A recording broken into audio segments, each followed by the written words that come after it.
Hey, what's up guys? So hari ni kita nak buat dessert dan juga air yang korang boleh minum untuk buka puasa ataupun untuk open house raya. Sangatlah sedap minum sejuk-sejuk.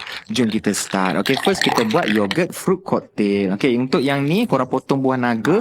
Maaf lah adik terpaksa pakai glove. Dia punya merah melekat sampai ke tangan. Okay, korang ambil mangkuk, letakkan ais, buah naga, buah lychee, buah cocktail and also tambahkan air yogurt yang dibeli je mana-mana brand dalam botol. Tak ada masalah. And then boleh tambahkan susu cair untuk bagi lagi creamy lah. Okay, next kita perlukan sangkuit jambu merah dan strawberry. Okay, so yang ni dia buat daripada pure fruit. So korang boleh dapat rasa sebenar pink guava and also strawberry combine.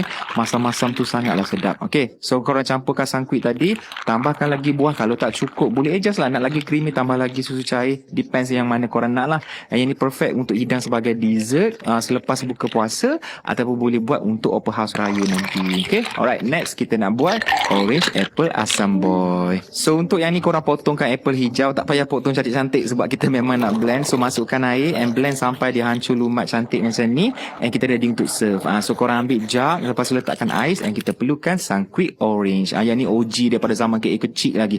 Aku sekolah rendah, masuk universiti, sampailah sekarang balik kampung mesti mak KA akan ada sangkuit ni time raya. Okay, lepas tu korang boleh masukkan apple hijau yang kita blend tadi, tambahkan air mineral sparkling ke atas. Tersasyur. Masukkan buah lychee, 5 kasturi, asam boy, cebisan apple, daun pudina, meriah aku punya air macam majlis kahwin kat dalam tu. Kacau-kacau sampailah sebati.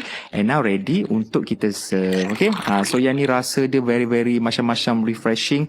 And ada rasa minty yang fresh dekat dalam. So korang boleh try dua-dua ni resipi dekat rumah.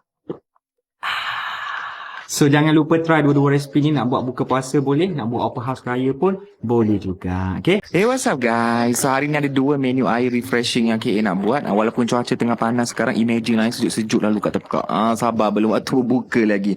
Jom kita start. Okay, first kita nak buat strawberry colada. Cara dia simple je. Korang ambil separuh biji buah nenas. Kalau tak ada boleh pakai dalam tin lah. And then blend sekali dengan separuh kotak kecil santan. Okay, blend sampai dia smooth and silky macam ni.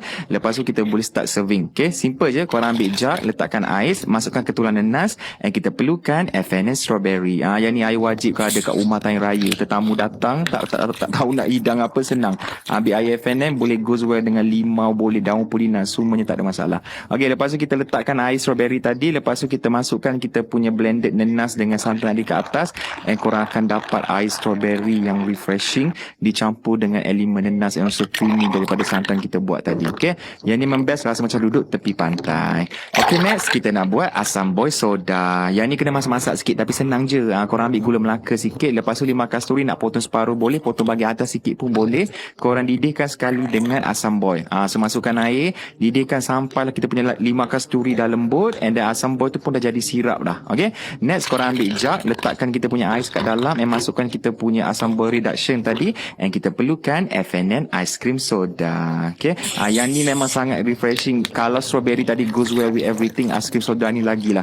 Letak dalam bandung boleh, letak dalam sirap selasih pun sedap di hari raya nanti. Dan servingkan sekali kita punya asam boy tadi, tambahkan potongan 5 kasturi lagi extra ke atas, and sedia untuk dihidang. Yang ni memang dia masam-masam tapi balance dengan asam boy tu sangat strong, sangat sedap dia punya rasa. Korang kena try. So jangan lupa try dua-dua resipi ni kat rumah. Sangat senang nak buat and refreshing, sejuk lalu kat tekak. Okay, selamat berbuka.